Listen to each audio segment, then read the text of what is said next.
I was the only one home one Saturday night in October. My parents were at a weekend wedding in Chicago. The house was silent, except for the hum of the refrigerator and the old oak tree scraping against the gutter outside my window. I was sound asleep in my bed when I woke up to the sound of Siri's voice from my iPhone on the nightstand. It was that flat, robotic tone, reciting something I couldn't make out. Half asleep, I fumbled for the phone, tapped the screen off, and dismissed it as one of those weird, late-night, pocket dial glitches. I rolled over and went back to sleep. About an hour later, the voice woke me again. This time, the room felt colder. Siri was mid-sentence. What that found for us? A chill crawled up my spine. I hadn't said a word. Her response followed, clear and eerily calm in the dark room. The answer is Thursday, July 4th, 1776. My heart hammered against my ribs. July 4th, 1776. The signing of the Declaration of Independence. Why is that so important? I sat up, my eyes straining in the dark. I checked my phone's history. No recent commands. I told myself it was a corrupted app, a bug in the latest update, and forced myself to lie back down, pulling the covers tight. But one more time, deep in the night, Siri spoke again.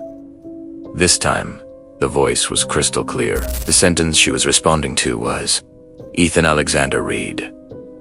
My full name. And her response was, here's the information for Ethan Alexander Reed.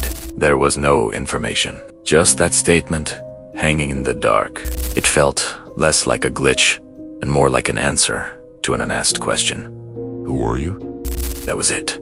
I didn't wait. I threw off the covers, snatched my phone, and ran down the hall to my parents' room. I locked the door behind me, climbed into their cold, empty bed, and didn't sleep a wink.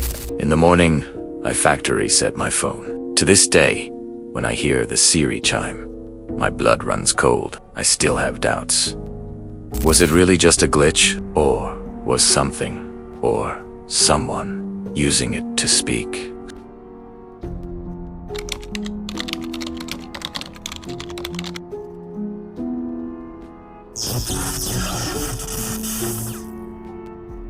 I was home alone, playing Cyberpunk 2077 at like 2 o'clock in the morning.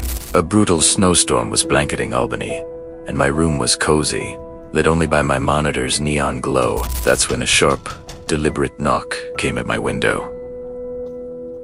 My head shot around. Through the blinds, I saw only the swirling white void of the blizzard and the dark shape of the fire escape. No one. My room was on the first floor, but the window ledge was a good 7 feet off the ground. It had to be a prank. Some idiot braving the storm. I'm not a confrontational guy. I just shut the blinds tightly, hoping the message was clear.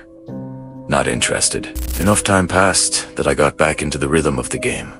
The knock fading into memory. Then it came again. Not a random tap, a steady, rhythmic. 4 precise strikes against the glass. Unease curdled into fear in my stomach.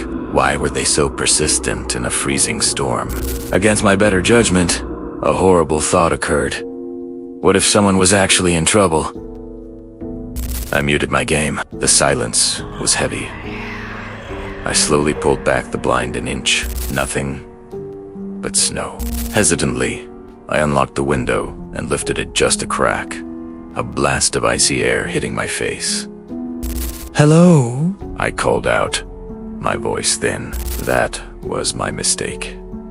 2 gloved hands shot out of the darkness from below the windowsill, grabbing the bottom of the frame with terrifying strength. They yanked the window all the way up. A hooded figure, dressed in matte black, began hauling himself into my room. I screamed a raw, involuntary sound and lunged. I didn't think. I just started throwing wild punches at the dark shape, connecting with the solid shoulder. I grabbed the heavy, cast-iron base of my desk lamp and, with both hands, swung it like a bat. It connected with his head with a sickening thud. He grunted, lost his grip, and fell backwards into the snowdrift below. I slammed the window down, locked it, and collapsed against the wall, shaking. I watched as the figure staggered to his feet, clutched his head, and vanished into the whiteout. I spent the rest of the night with all the lights on, a kitchen knife on my desk, waiting for the sun. I have never felt more violently vulnerable in my life.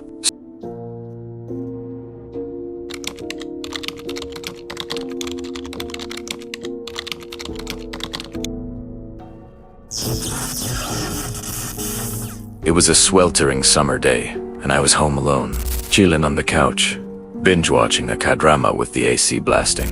Our living room has a vaulted ceiling, so the only thing directly above it is the crawlspace attic. That's when I heard the first shuffle. A soft, dragging sound, like something heavy being shifted over the fiberglass insulation. I paused my show. Silence. I turned the volume down, then it came again. A distinct thump, followed by the subtle crunch of insulation being compressed. My blood ran cold. The attic was only accessible through a hatch in my younger brother Arjun's closet. I muted the TV entirely. The sounds continued, not constant, but deliberate. A scrape. A pause. Another soft thump. Gathering my courage, I crept upstairs to Arjun's empty room. I opened his closet door. The pull cord for the attic hatch dangled in the dark. I yanked it, and the hatch swung down with a groan, the folding ladder extending. The light bulb inside was dead. I grabbed a flashlight from Arjun's desk. The air that spilled out was hot, dusty, and thick. I climbed 2 rungs of the ladder, my head and shoulders breaching into the oppressive heat of the attic. I swept my flashlight beam. It was a sea of pink insulation between wooden joists, stacked with Christmas decorations in plastic bins.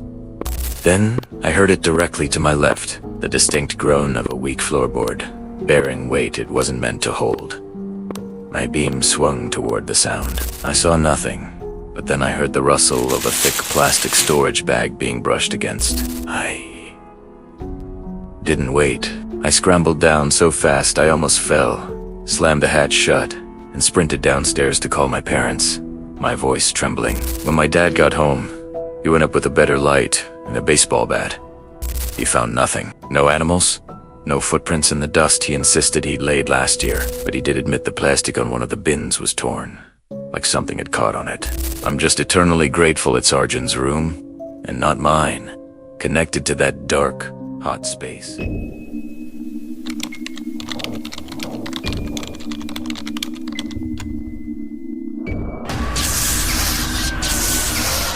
and my German Shepherd, Coda, were home alone. I had my music turned up loud in my room, some playlists to drown out my studying. Yet, even over the bass, I heard Coda barking.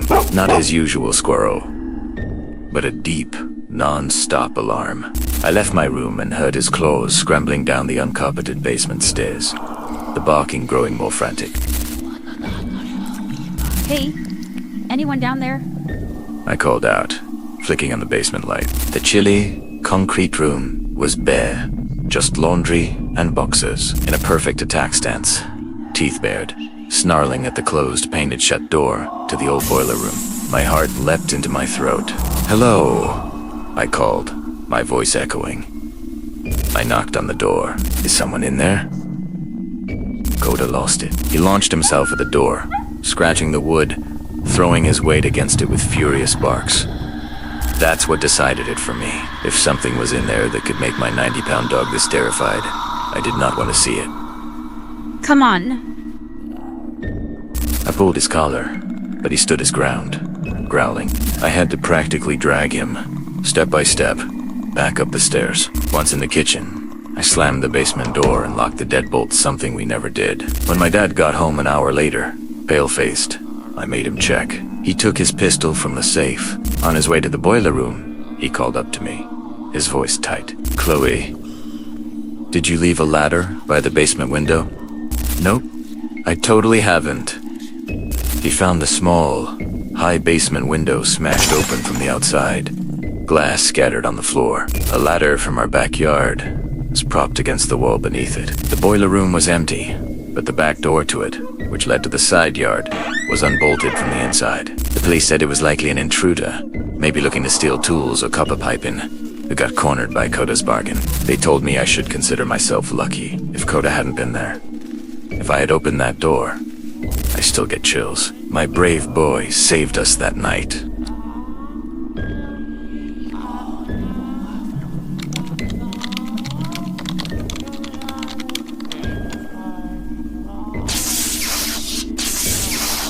It was very common for me to be home alone at night. I only lived with my dad, a nurse whose shifts constantly rotated. This happened during his string of night shifts. I'd stay up late, watching movies. Sleep has always been hard for me. After turning off the TV, I lay in the dark for what felt like half an hour. Then, from my walk-in closet, which I use as a glorified storage room for old toys and sports gear, I heard a distinct clatter, like a baseball trophy being knocked over. It creeped me out, but I wrote it off as the house settling. Then the doorknob to the closet began to wiggle. Not a rattle, but a slow, deliberate jiggling, as if someone on the other side was testing it. Then, with a soft but definitive click, it unlocked. The door didn't open. I froze, then slid completely under my covers, not making a sound. The silence that followed was absolute, and somehow worse than the noise. It stretched for 2 agonizing minutes. I just had to find out. I slowly peeled the covers down, just enough to peek out. It was a figure standing right next to my bed, silhouetted against the faint blue light of my alarm clock. It was just looking down at the shape of me under the blankets. I screamed, a full-bodied, terrified scream, and scrambled backward against the headboard, hugging the wall. The figure didn't move toward me. It slowly turned its head, looked out my bedroom window into the empty street, then simply walked out of my room. I heard soft footsteps descend the stairs.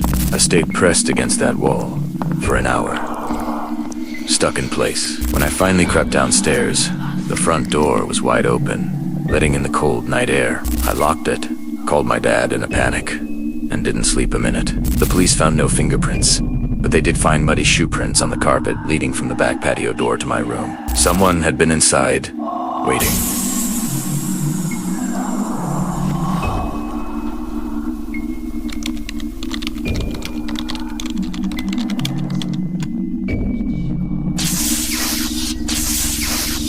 This is from my perspective when I was 16. I used to have a boy living next door who was obsessed with me. His name was Caleb.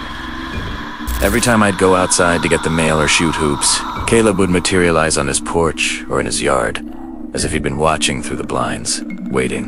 He was 17, painfully awkward, and never seemed to have friends over.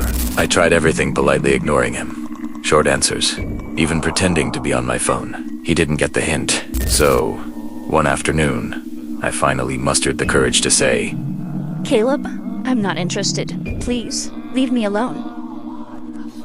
The look on his face, it wasn't just hurt. It was a pure, cold fury. His expression morphed into the kind of silent, petulant rage a toddler throws, but on the face of a nearly grown man. It was chilling. One night, my parents were at a fundraiser. I was at the kitchen table working on a history paper when I felt my bed shift upstairs. Not a creak, a distinct shift, like weight settling. My room was directly above the kitchen. My breath caught. I grabbed a heavy rolling pin and crept upstairs. My room was dark. I flipped the light on. Nothing seemed out of place. Heart pounding. I got on my knees and lifted the edge of my bed skirt. And I screamed. Caleb was under my bed, curled on his side, staring directly at me. His eyes were wide, unblinking. He had a small, creepy smile on his face. I scrambled backward, then turned and ran. I didn't grab my phone or shoes. I ran out the front door, across our lawns, and started pounding on his front door. His bewildered parents answered. Through hysterical sobs, I told them Caleb was under my bed. They were confused, insisting he was in his room. I screamed for them to check. While they were distracted, I used their landline to call 911. Caleb never emerged from my house. The police found him still in my room, sitting on my bed now, calmly waiting. He was arrested. He later admitted this wasn't the first time he'd hidden there to be close to me. In his bedroom, police found a collage of pictures of me candid shots from my backyard, my school parking lot. The most horrifying was a photo of me sleeping, taken at night, from inside my own bedroom.